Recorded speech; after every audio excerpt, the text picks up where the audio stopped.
అందరికీ నమస్తే అండి. Welcome to Prashanti cooking and health అండి. నేను ప్రశాంతిని. ఈరోజు వీడియోలో కొబ్బరి పాల స్వీట్ కార్న్ బిర్యానీ చూపిస్తానండి. గెస్ట్లు వచ్చినప్పుడు లేదా నాన్ వెజ్ తినని వాళ్ళు పండగలలో కానీ ఇలాగా కొబ్బరి పాల స్వీట్ కార్న్ రైస్ తయారు చేసుకోండి. మనం కొబ్బరి పాలతో చేస్తున్నాం కాబట్టి ఆరోగ్యానికి కూడా చాలా మంచిదండి. కమ్మగా రుచిగా సూపర్గా ఉందండి. మరి వీడియోలోకి వెళ్ళే ముందుగా ఫస్ట్ టైం కొత్త వాళ్ళు ఈ వీడియో చూస్తుంటే మా ఛానల్ని సబ్స్క్రైబ్ చేసుకొని పక్కనే ఉన్న బెల్ బటన్ని క్లిక్ చేస్తే నేను పెట్టిన వీడియోస్ మీకు నోటిఫికేషన్ ద్వారా వస్తాయండి. మా వీడియోస్ మీరు చూడొచ్చు. వీడియో నచ్చితే లైక్ చేయండి. మరి వీడియోలోకి వెళ్ళిపోదాం. చూడండి, ఒక మీడియం సైజు గ్లాస్తో 2 గ్లాసులు బియ్యం తీసుకున్నానండి. నేను మామూలు నార్మల్ బియ్యంతో చేస్తున్నాను. మీరు బాస్మతి రైస్తో అయినా చేసుకోవచ్చు. ఇప్పుడు నీళ్ళు పోసుకొని శుభ్రంగా కడిగేసుకోండి. 2 సార్లు నీట్గా కడిగేసి నీళ్ళన్నీ వంచేసి పైకల్లా నీళ్ళు పోసేసి 1 గంట సేపు బియ్యం నానబెట్టుకోండి. అంత టైం లేదంటే ఒక అరగంట సేపు అయినా నానబెట్టుకోండి. మీడియం సైజు స్వీట్ కార్న్ కంక తీసుకొని గింజలన్నీ తీసుకొని ఒక ప్లేట్లోకి తీసి పెట్టుకున్నానండి. ఇప్పుడు పెద్ద మిక్సీ జార్ తీసుకొని ఫుల్ కొబ్బరికాయ అండి, 2 కొబ్బరి చిప్పలు తీసుకొని ఇలా చిన్న ముక్కలుగా కట్ చేసుకొని మిక్సీ జార్లో వేసానండి. బియ్యం తీసుకున్న గ్లాస్తోనే 1 గ్లాస్ నిండా నీళ్ళు పోసుకొని ఇప్పుడు ఒకసారి బాగా మిక్సీ పట్టుకొచ్చుకోండి. చూడండి, మిక్సీ పట్టుకొచ్చాను. ఇప్పుడు మళ్ళీ ఇంకొక గ్లాసు నీళ్ళు పోస్తున్నానండి. ఆ నీళ్ళు సరిగా సరిపోలేదు. ఇలా నీళ్ళు పోసుకొని ఒకసారి స్పూన్తో ఇదంతా ఒకసారి కలుపుకోండి. నీట్గా ఇదంతా మిక్స్ అయ్యే విధంగా ఒకసారి బాగా కలిపేసుకొని పైన మూత పెట్టేసి మళ్ళీ బాగా మెత్తగా మిక్సీ పట్టుకోండి. చూడండి, బాగా మెత్తగా మిక్సీ పట్టుకోవచ్చాను. ఇప్పుడు ఒక గిన్నె తీసుకొని గిన్నెలోకి ఇలాగా జల్లెడ పెట్టుకొని మిక్సీ పట్టుకున్న ఈ కొబ్బరి పాలన్నీ అంతా వేసుకోవాలండి.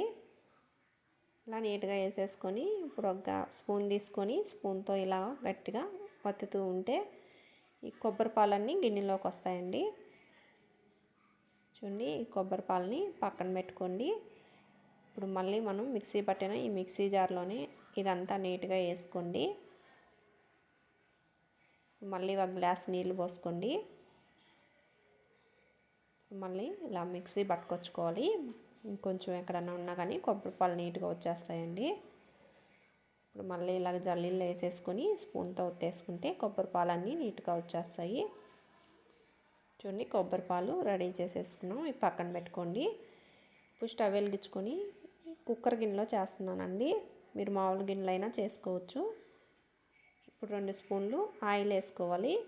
అలాగే 1 టేబుల్ స్పూన్ నిండా నేతిని వేసాను.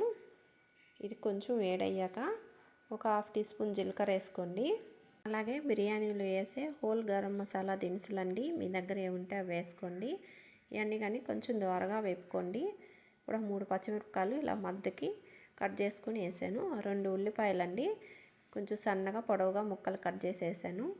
ఇవన్నీ కొంచెం దోరగా వేపుకోవాలి. అల్లం వెల్లుల్లి పేస్ట్ అండి 1 స్పూన్ వేసుకొని పచ్చివాసన పోయేంతసేపు బాగా వేపుకోండి. అవి వేపుకొని కొంచెం పుదీనాకు కొంచెం కొత్తిమీర ఆకు వేసుకుంటున్నాను. ఇవి కానీ కాసేపు ఆయిల్లో ఇలా ఫ్రై చేసుకోవాలి. టమోటాలు అండి 2 టమోటాలు కొంచెం మీడియం సైజువి ఇలా పొడవుగా సన్నగా కట్ చేసుకొని ఇలా ఆయిల్లో కాసేపు వేపుకొని ఇప్పుడు 1 స్పూన్ నిండా కల్లుప్పు వేసి ఒకసారి మళ్ళీ ఇలా కలుపుకుంటున్నాను. ఇలా కలిపేసుకొని పైన మూత పెట్టేసి టమోటాలు బాగా సాఫ్ట్గా మగ్గేంతసేపు మగ్గించుకోవాలండి. చూడండి, టమోటాలు బాగా మగ్గిపోయాయి. ఒకసారి అంతా బాగా ఇలా కలుపుకోండి. కొంచెం గెంటితో మ్యాష్ చేసుకున్నట్టు అనుకోండి. ఇప్పుడు తీసి పెట్టుకున్న స్వీట్ కార్న్ గింజలన్నీ వేసుకోవాలి. పసుపు అండి 1/4 టీ స్పూను, కారం 1 టీ స్పూను, గరం మసాలా పొడి అండి 1/2 టీ స్పూను. ఇవన్నీ వేసుకొని కాసేపు బాగా వేపుకోండి. 2 నిమిషాల దాకా ఇలాగ బాగా కలుపుకుంటూ వేపుకోవాలి.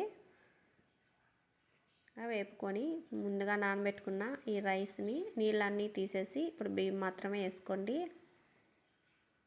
ఇలా వేసుకొని బియ్యం తీసుకున్న గ్లాస్తో ఇప్పుడు 2 గ్లాసుల బియ్యంకి 4 గ్లాసులు కొబ్బరి పాలు పోసుకోవాలండి. అదే మీరు బాస్మతి రైస్తో చేసుకోవాలంటే 3 గ్లాసులు సరిపోతాయి. అదే మీరు కుక్కర్లో కాకుండా మామూలు గిన్నెలో చేసుకోవాలి అంటే పాత బియ్యం అయితే 4 నుంచి 5 వరకు పడతాయండి. కొంచెం కొత్త బియ్యం అయితే 4 సరిపోతాయి.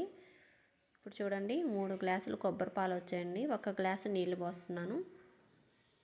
ఇలా పోసుకొని ఒకసారి అంతా బాగా ఇలా కలుపుకొని మీరు ఒకసారి రుచి చూడండి. వేసిన ఉప్పు కారం సరిపోయిందో లేదో చెక్ చేసుకోండి. సరిపోలేదండి, కొంచెం చప్పగా ఉంది, ఉప్పు వేసాను, అలాగే కొంచెం కారంగానే వేసాను. ఇప్పుడు ఒకసారి ఇవన్నీ కలిసే విధంగా ఇలా బాగా కలిపేసుకోండి. ఇప్పుడు పైన మూత పెట్టేసి విజిల్ పెట్టేసి ఒక మీడియం ఫ్లేమ్లో 2 విజిల్స్ రానిచ్చానండి. మీరు తీసుకునే కొత్త బియ్యం అయితే 1 విజిల్ సరిపోతుంది. కుక్కర్లో ఉండే హీట్ మొత్తం పోయాక విజిల్ తీసుకొని ఇప్పుడు మూత తీసానండి. చూడండి ఒకసారి అంతా ఇలా కలుపుకోండి. ఇప్పుడు హాఫ్ లెమన్ తీసుకొని విత్తనాలు తీసేసుకొని 2 స్పూన్లు అంతా పిండి వేసుకోవాలి. ఇలా పిండుకొని ఒకసారి రైస్లో కలిసే విధంగా ఒకసారి మళ్ళీ కలుపుకోండి. అంతా బాగా కలుపుకొని వేడివేడిగా ఇలా ప్లేట్లో తీసుకొని పెరుగు చట్నీతో తింటే ఎంత బాగుందో అండి. ఇంక 2 ముద్దలు ఎక్కువే తింటారు, అంత రుచిగా ఉందండి. ఒకసారి మీరు కానీ ఇలా ట్రై చేసి చూడండి. మీ ఇంట్లో వాళ్ళకి కానీ ఫిదా అయిపోతారు ఈ రెసిపీకి. అంత బాగుందండి, అంత రుచిగా ఉంది. మీరు కానీ తప్పకుండా ట్రై చేసి మీకు ఎలాగొచ్చిందో కామెంట్ బాక్స్లో తెలియజేయండి. వీడియో నచ్చితే లైక్ చేయండి, షేర్ చేయండి, మా ఛానల్ని సబ్స్క్రైబ్ చేసుకోండి, సపోర్ట్ చేయండి. థ్యాంక్ యూ ఫర్ వాచింగ్ అండి.